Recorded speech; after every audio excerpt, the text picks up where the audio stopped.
De retour sur le plateau de 60 minutes pour comprendre. Je rappelle que nous sommes en direct. Continuez à nous envoyer vos tweets et vos réactions sur la page Facebook de Médien TV. J'en ai lu un juste avant la pause. Je voulais vous faire réagir dessus parce que c'est vrai que c'était intéressant. Donc, si ces élections-là avaient été des législatives, M. Bakori deviendrait chef du gouvernement des alliances étranges. Qu'est-ce que vous pouvez, quel niveau d'analyse vous pouvez donner à ça? Moi, je voudrais revenir sur une question très importante, ce qui a été soulevé tout à l'heure. D'abord, le PJD n'a pas de leçon à recevoir de quiconque par rapport au choix démocratique. Je vais répondre, non, parce que ce qui a été dit, c'est un peu, j'allais dire, du non-respect par rapport à un parti national. Lorsqu'on dit que les choix démocratiques, la vision démocratique, etc. Le choix, vous avez dit le choix démocratique. Vous revenez toujours vers vos mots. Vous niez toujours ce que vous avez dit. Pas du tout. C'est pas normal. Vous avez dit le choix démocratique. Donc maintenant, c'est le choix politique. On a parlé de la vision. C'est la deuxième fois que vous On a parlé de vision. Restez par rapport à ce que vous avez dit. Donc, le parti politique, le PJD, le choix démocratique, c'est un choix du Maroc, du Royaume du Maroc. Et le PJD, c'est un parti national qui respecte les fondements du royaume, les principes démocratiques du royaume. Donc il n'a pas de leçon à recevoir sur cette question-là et n'essayons pas de changer. Maintenant, ce que j'ai compris, c'est qu'il faut changer la constitution et le mode de scrutin chaque fois que nous avons un parti qui peut gagner ces élections. Parce que je viens de comprendre, les citoyens aussi, que parce que le PJD, c'est un parti qui a donné ses preuves et que le citoyen a confiance dans ce parti-là, il faut changer la Constitution, il faut changer le mode de scrutin. C'est très grave. La Constitution, c'est un acte noble et qui prend la coopération, qui prend le partage de pouvoir, qui prend la mobilisation pour faire évoluer ce pays-là. Maintenant, si on se dit que le PJD a gagné les élections, il faut changer la Constitution, moi, je ne comprends pas.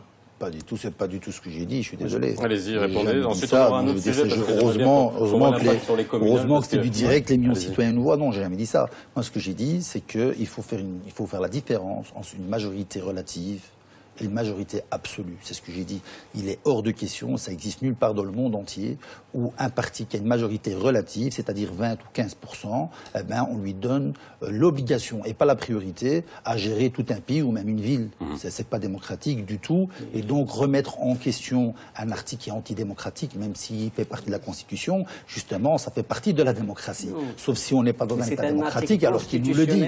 C'est un article de la Constitution qui est antidémocratique. Oui. Cette déclaration, je voudrais bien la comprendre. Je l'assume. Ça, c'est le premier niveau. Deuxième niveau, tout à fait. dans tout le monde, je vous mets au défi, dans le monde entier, ça n'existe pas. Je vous mets au défi de me donner un exemple. Dans le monde démocratique, où le parti qui arrive en tête, c'est pas lui qui forme le... C'est parce que... Je vous mets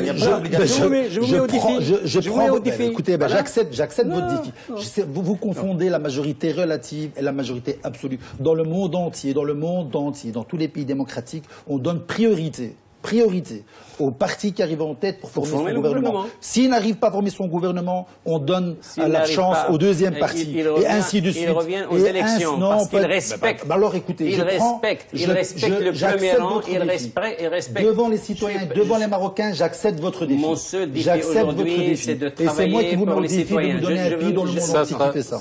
On en prend acte. Alors, ce qu'on va faire, c'est qu'on va regarder un petit sujet concernant les communales et on reviendra juste après. C'est un sujet de Ilyes El-Reni. À tout de suite.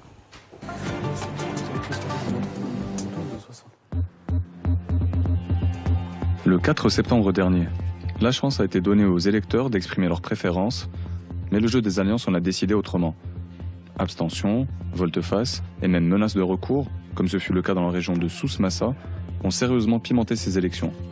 Mais le décalage entre la victoire politique du PJD au niveau des urnes et la présidence des régions ne risque-t-il pas d'altérer la volonté des électeurs à participer aux élections? L'analyse de la composition du Conseil des régions, entre le nombre de sièges alloués à l'opposition et ceux de la coalition gouvernementale, montre que les résultats étaient à peu près conformes aux prévisions. La victoire du PAM au niveau des régions est pourtant à nuancer, au regard du résultat des communales. Les mairies des principales villes du royaume, dont Casablanca, Marrakech, Tanger ou encore Fès, sont désormais aux mains du PJD. Les résultats d'autres villes, comme celles de Kenitra, Rabat où le PJD a obtenu la majorité absolue, devrait confirmer la mainmise du parti de la lampe sur les plus grandes agglomérations du royaume. Comment éviter les règlements de compte entre président et maire de ville? S'il vous plaît. Bien, le débat continue même pendant les reportages. Hein, non mais bon, c'est très bien. Mais en tout cas, non mais faites-en profiter les téléspectateurs, c'est bien parce que beaucoup de choses ont été dites pendant le reportage. Je vous inquiétez pas, je vais pas les relater, ça reste entre vous. Mais en tout cas, vous pouvez les faire devant les gens. Mais on le fait de manière responsable, donc il peut être partagé avec les téléspectateurs sans aucun problème. Alors, on va revenir sur le fonctionnement. C'est vrai que maintenant, avec les oppositions qu'on va avoir au niveau des conseils régionaux, est-ce que les présidents vont avoir les coups des franges pour pouvoir gouverner tranquillement? J'espère. Les prérogatives du conseil régional, il a des prérogatives spécifiques. Le conseil régional a un travail à faire au niveau de la région, au niveau de toute une région par exemple. Les prérogatives de la ville ne peuvent pas aller à l'encontre des prérogatives du conseil régional. C'est totalement différent. D'ailleurs, ça a déjà fonctionné de la même manière. Pas avec la même force, parce qu'aujourd'hui la nouvelle constitution donne plus de pouvoir aux villes et aux régions, mais je ne pense pas que... Parce que finalement, l'intérêt de tout cela, les élections régionales et communales, c'est la gestion du quotidien, c'est la propreté de la ville, c'est les lumières, il n'y a pas un combat idéologique là-dedans. C'est pas comme une coalition gouvernementale où là on peut se poser la question... Est-ce qu'on peut l'assurer, ça que le niveau idéologique ne passe pas du niveau de la région il y a de la bonne foi, à la commune. Il y a de l'amour pour la ville et dans le quartier. Moi, sincèrement, quand il y a de l'amour pour le quartier et l'amour pour la ville, je n'ai pas de problème à m'allier avec quelqu'un qui a cette même bonne foi et ce même amour pour le quartier et la ville. C'est ce qui importe. Parce que je sois du PAM, du PJD, de l'Istiklal ou autre, quand je vais dans mon quartier, j'ai envie de voir un quartier propre. J'ai envie de voir de la lumière, parce que la lumière apporte la sécurité aux citoyens et aux citoyennes. J'ai envie de voir des routes où il n'y a pas de trous dans le chaussée. Donc tout ça, c'est tout simplement de la bonne foi et de la bonne volonté. Et ça dépasse les clivages idéologiques et politiques. Vous êtes tous d'accord là-dessus? Non, dans le même ordre d'idée, d'abord il y a un principe constitutionnel, je crois que c'est l'article 135 de la Constitution qui le dit, que les collectivités territoriales, il n'y a aucune tutelle d'une collectivité sur une autre. Aucune tutelle. C'est-à-dire, ce sont des personnes morales à part entière, et donc il n'y a pas de tutelle. Il y a de la coopération, c'est très important. Il faut que dans notre pays, nous faisons et nous donnons droit de cité à ce principe-là, le principe de la coopération. La coopération et la solidarité, c'est encore une fois des principes constitutionnels par rapport aux collectivités territoriales. Donc, les compétences sont claires, les ressources financières sont claires, et chaque président, demain, on ne peut pas dire c'est un président de région qui a échoué, et il a échoué de par ses propres forces, pour parler comme ça. Parce qu'il a les compétences nécessaires, et il a les ressources financières nécessaires. C'est pas parce que la ville qui est dans sa région n'est pas de la même couleur politique, et inversement. Chaque président doit assumer sa responsabilité. Encore une fois, ces élections, c'est le citoyen qui a décidé, et chaque président et chaque conseil doit assumer ses responsabilités. Il a les prérogatives les plus larges. Ce sont des prérogatives, encore une fois, de proximité du citoyen, du service de proximité du citoyen, et il a les ressources financières en conséquence. Donc, le défi aujourd'hui, c'est de traduire, de jouer le catalyseur pour traduire ses compétences, ses ressources financières larges au service du citoyen et bien sûr au service de la nation. Parce que la région aujourd'hui, c'est un grand pôle de développement économique et social. Aujourd'hui, avec le fonds... Mais le levier avec la commune, hein, parce qu'on va bien voir qu'au niveau de la commune, bon, le PJD va être extrêmement présent. Comment la cohabitation justement entre le niveau régional et le niveau communal, est-ce qu'on risque d'avoir des frottements? Est-ce qu'on risque d'avoir des blocages? Ou le discours que vous tenez, il est très... il est iréniste, iréniste, non pas héréniste, iréniste.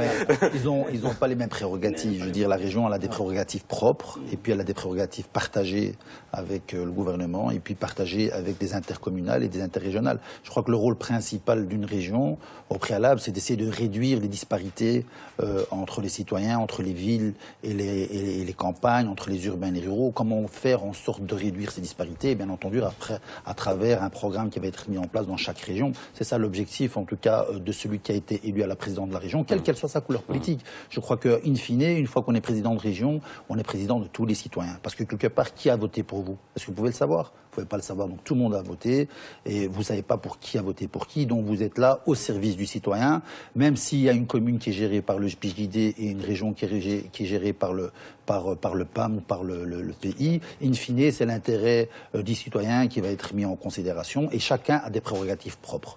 Les prérogatives communales ne sont pas les prérogatives de la région. Par contre, moi j'ai une autre question, c'est quid des cumuls des mandats? Ah bah, voilà. Parce que nous, on en a parlé au Parlement. Poser la question, mais allez-y à ma place. On en a discuté au Parlement. Il y a eu une proposition faite par l'opposition. Et sincèrement, hein, je sais que Monsieur le Ministre est là et qu'il est maire. Alors, mais ce n'est pas président de région. On rappelle juste aux gens qui nous regardent. Président de région, ministre. C'est non, possible. pas possible. Nous, on avait demandé. Mairie et ministre, ça c'est une question que j'avais demandé. C'est possible. En tant qu'opposition, à que la même chose soit respectée au niveau de la présidence d'une commune ou d'une mairie. Enfin, du moins les grandes villes. On ne peut pas gérer le Grand Casablanca et être ministre. Casablanca, la ville, c'est immense. C'est un budget énorme. Vous voyez, c'est quoi Casablanca? On ne peut pas gérer Rabat et être ministre. On peut pas.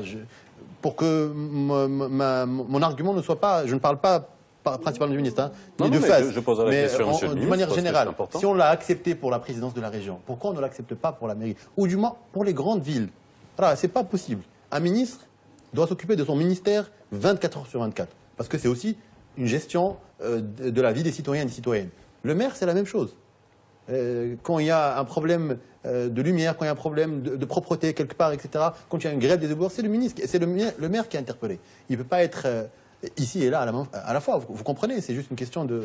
Alors, si les amis, je pense que la question vous concerne aussi. J'allais vous la poser directement parce qu'il y a des gens qui l'ont posée aussi sur les réseaux sociaux. Vous êtes ministre délégué en charge du budget et maire de Fès désormais. Comment vous allez, vous avez le don d'ubiquité, comment ça va fonctionner? Il ne s'agit d'aucun don. Le seul don, c'est encore une fois, de mobiliser toutes les ressources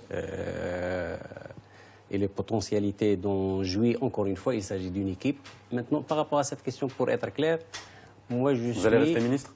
Je vais rester ministre, Inch'Allah, parce que je respecte le droit à la lettre. Il y a des principes d'incompatibilité qui ont été édités par le législateur.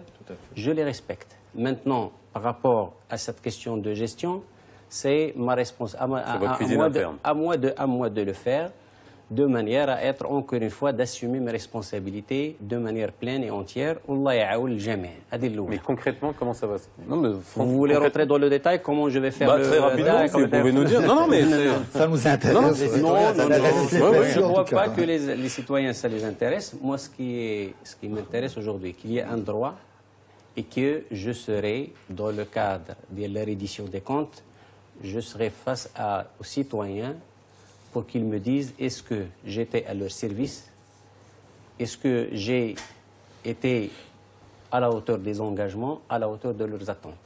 Et donc, sur cette question-là, je n'ai de compte à rendre à personne, si ce n'est aux citoyennes et aux citoyens. Maintenant, je crois qu'on est, par rapport au-delà de ce que nous avons eu comme discussion sur les aspects politiques, sur le jeu des coalitions, sur ce qui a gagné, celui qui a gagné, celui qui a perdu, on est rentré dans le vif du sujet tout à l'heure lorsqu'on a commencé à parler des compétences et des prérogatives des régions et des communes. Et c'est, je crois, ce qui intéresse le citoyen. Parce que cette crédibilité de l'action politique, de l'acteur politique, elle est très importante par rapport, bien sûr, aux résultats. Et je crois que le citoyen sera là, et il est toujours là, pour sauvegarder ces résultats, pour contrôler. Et c'est là l'élément central de cette question, de ce qui s'est passé dernièrement. Et deuxième niveau, maintenant, nous devons tous et toutes être à la hauteur de ces responsabilités-là, parce que, encore une fois, nous avons maintenant une architecture institutionnelle formidable qui est au service du citoyen, au service du développement économique et social. La répartition des compétences entre l'État central, entre la région, la province ou la préfecture et les communes et les ressources financières sont très importantes. Et je demande aux citoyens et je les exhorte d'aller lire les lois organiques sur les régions, sur les communes, parce qu'il faut suivre les élus qu'ils ont choisis, il faut les suivre sur ces compétences-là.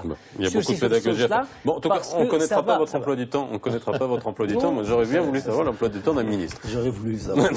Dites-moi. Vous voulez réagir par rapport à ça, par rapport à ce qui a été dit, ou je vous pose une question par rapport aux femmes, parce qu'il y en a beaucoup. Allez-y. Hein, on aborde la question des femmes parce qu'il y en a beaucoup. Hein.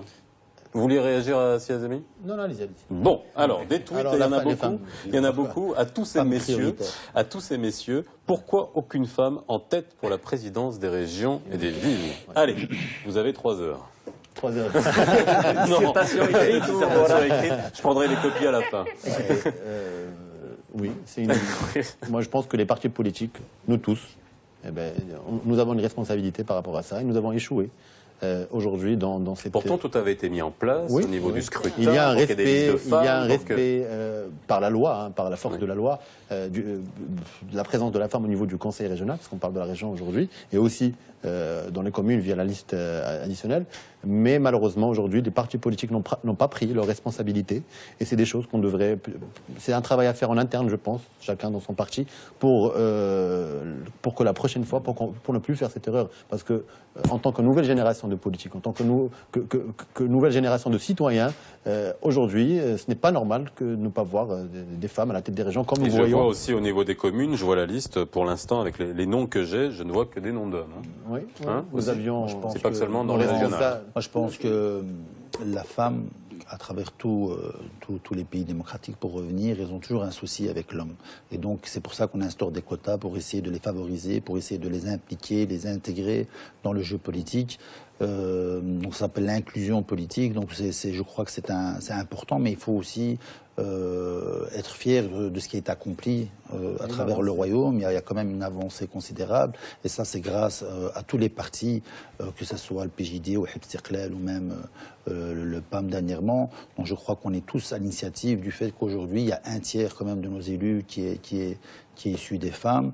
Et donc je crois que ça, c'est une avancée considérable. Alors maintenant, président de région dans les bureaux de région, je crois qu'il faut évoluer. En tout cas, pour ce qui concerne la région Tanger-Tetuan Al-Hoceima, on a réussi à obtenir presque 50% du bureau qui est féminin. Et c'était une demande qui était faite par les partis qui étaient présents. On a demandé, on a insisté à ce que les femmes qui soient dans le bureau soient, enfin que les membres du bureau soient des femmes. Donc voilà. Sur cette question rapidement. D'abord, on a toujours tendance à oublier de parler des acquis pour se satisfaire. Et je remercie parce qu'on a fait une avancée remarquable. On est passé d'un taux de 12% à plus de 27%. Et dans les bureaux, c'est la nouveauté. Dans les bureaux, je crois, on est passé des taux très bas, voire proches de inexistants. On est passé à une présence d'un tiers au minimum. Donc c'est une avancée. Et d'ailleurs, cette avancée-là va avoir des influences positives sur l'avenir. Bien sûr, aujourd'hui, on ne parle pas d'un management au top pour la femme au niveau des régions et des communes, mais la prochaine fois, du moment qu'ils sont, bien sûr, avec cette proportion-là, et présents dans les bureaux, ça va être. Bien sûr, il faudrait expliquer qu'il y a des éléments objectifs à ça. C'est tout à fait normal. Lesquels il y a toujours eu un retard au niveau de la société par rapport à cette question, qui s'est traduit au niveau des partis, c'est tout à fait normal. Allez-y, au sein des partis, les partis trouvent des difficultés pour donner des responsabilités à des femmes. Parce que la société a été comme ça. Mais les choses évoluent, c'est ça l'essentiel. L'essentiel, c'est qu'on est dans le bon sens.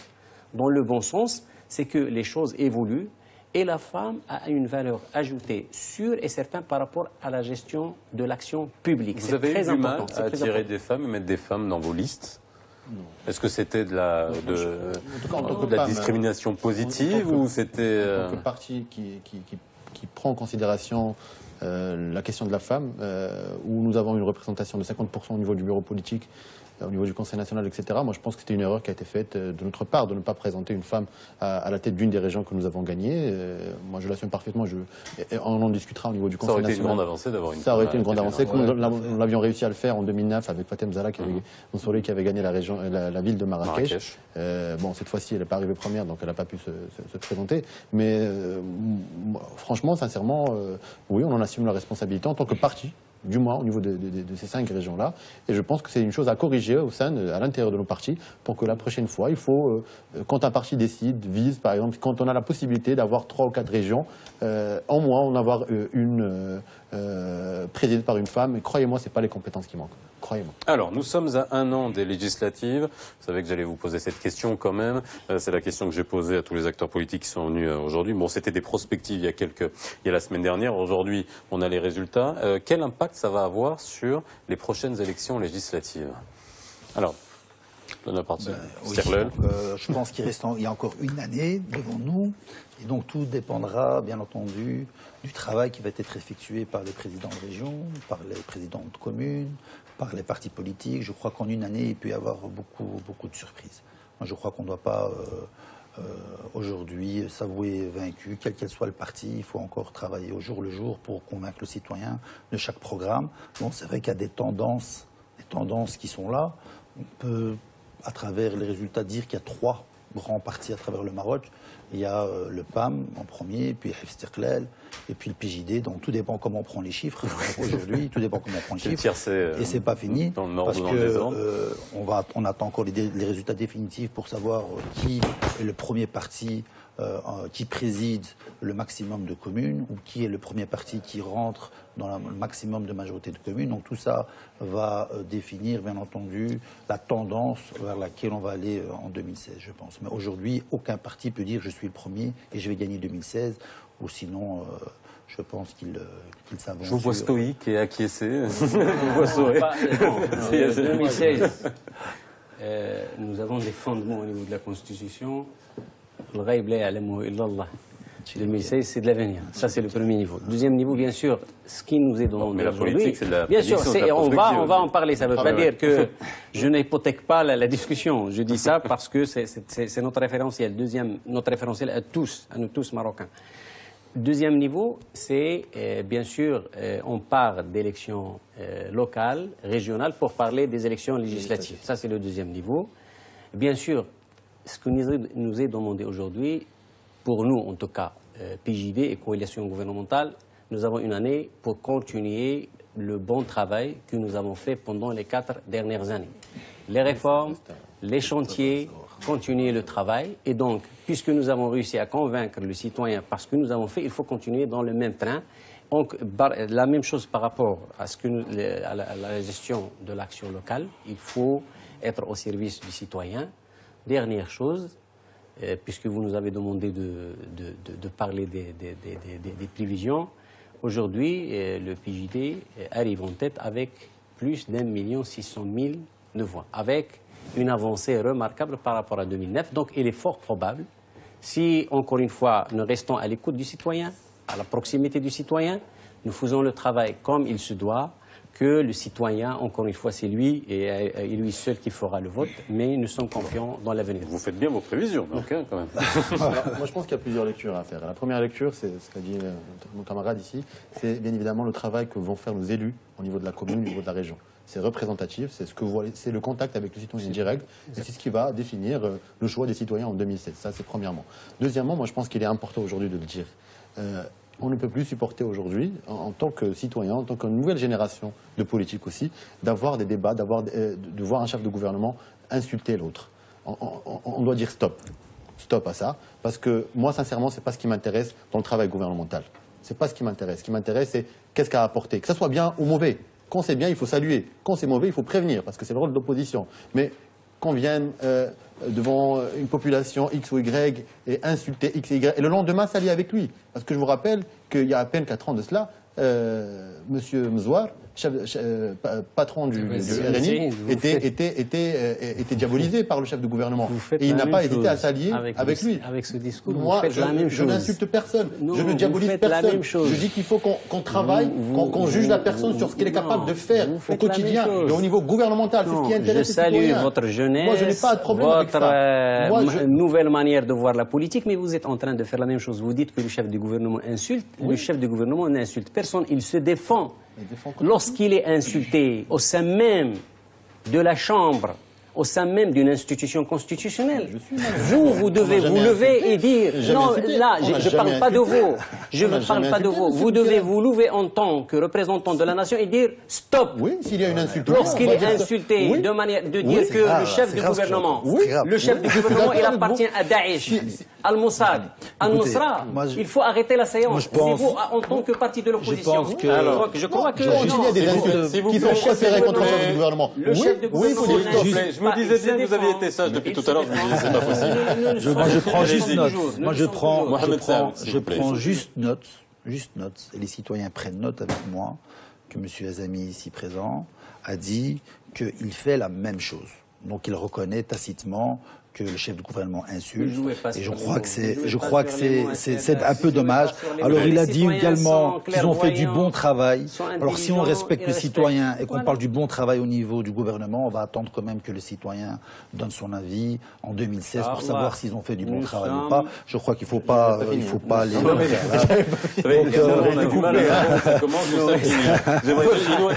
Il nous reste troisième point. Alors votre troisième point, après j'ai une question sur l'opposition parce que quand même c'est important. Juste à remercier les citoyens et citoyennes qui ont voté pour nous parce que le PAM a amélioré son score par rapport à 2009 et par rapport à 2011, ce qui bien évidemment, parce que vous avez parlé de quel est le score que vous allez faire en 2016, je pense que le PAM peut arriver premier en 2016 si nous continuons à travailler quotidiennement avec le citoyen et citoyenne et à ne pas tomber dans les provocations, les insultes des uns et des autres. Bon, donc vous êtes tous d'accord là-dessus. J'aimerais revenir sur l'opposition. Hein. On est d'accord qu'on n'est pas d'accord. On est d'accord qu'on n'est pas d'accord. Qu'il faut arrêter de s'insulter. On est bien d'accord. Il faut que tout un chacun se respecte. On est OK. Du côté de l'opposition, on l'a quand même vu se fissurer au cours de ces élections régionales. L'Istiqlal, qui a tourné le dos à l'USFP, ça va laisser des séquelles, tout ça? Ah, toujours, c'est toujours moi qui commence. Écoutez, je parle de D'accord. Vous pouvez me dire où exactement? Parce que ça, c'est des phrases que vous avez lancées. Moi, je pense que la coalition a très bien fonctionné partout. Donc, je pense qu'il n'y a pas de souci de ce côté-là. Moi, je vous ai dit tout à l'heure qu'il y avait des priorités. On a donné priorité aux partis de l'opposition. C'est ce qui a été fait. Et puis, il y a des considérations propres, locales, communales, sur lequel, en tout cas, nous, Hizb Istiqlal, on a donné des prérogatives très larges à nos élus de pouvoir rentrer en coalition avec ceux et celles qui avaient les mêmes affinités locales, je dis bien, au niveau local. Au niveau régional, c'est totalement différent. Au niveau régional, nous avons respecté, à travers toutes les régions, la coalition sur lesquelles on était partis, c'est-à-dire le PAM, l'USFP et Ittihad Dostouri. Est-ce qu'il y avait eu une fissure, ils n'ont pas eu ces régions-là prises par l'opposition? L'opposition, pour vous, est toujours solide? De notre côté, le résultat. Je crois que s'il y a un problème, c'est de leur côté, c'est à eux de poser la question à leurs partis qui sont avec lesquels ils sont en affinité, c'est-à-dire au niveau du RNI, au niveau du MP. Ce n'est plus vous qui devez répondre, c'est l'opposition. Je crois. C'est vous qui avez des problèmes avec votre propre majorité. Je pense que les gens, le citoyen l'a vu. D'ailleurs, les questions du citoyen sont claires. Elles étaient très claires.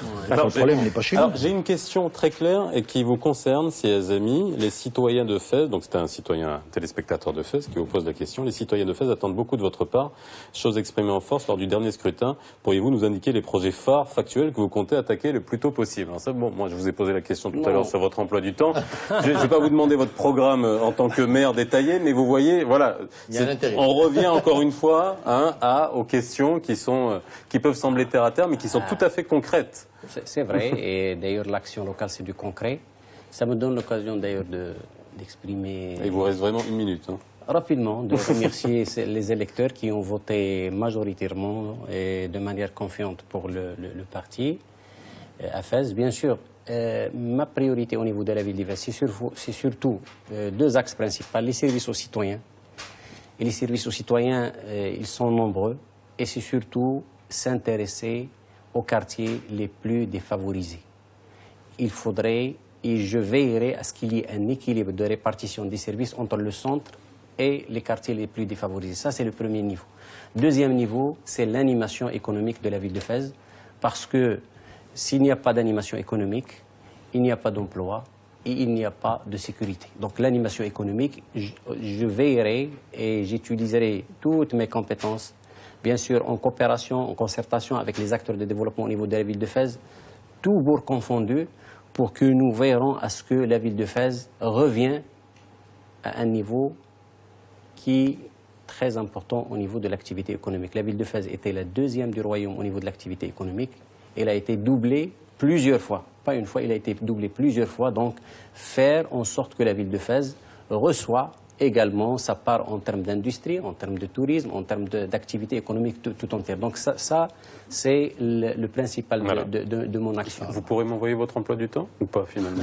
Pour le temps, non. Pour pouvoir exécuter. Bien, merci à vous. Je vous rappelle que nous étions en direct. Merci d'avoir participé à ce 60 minutes pour comprendre. Bonne soirée sur Média TV. Ne ratez pas la rediffusion. À demain.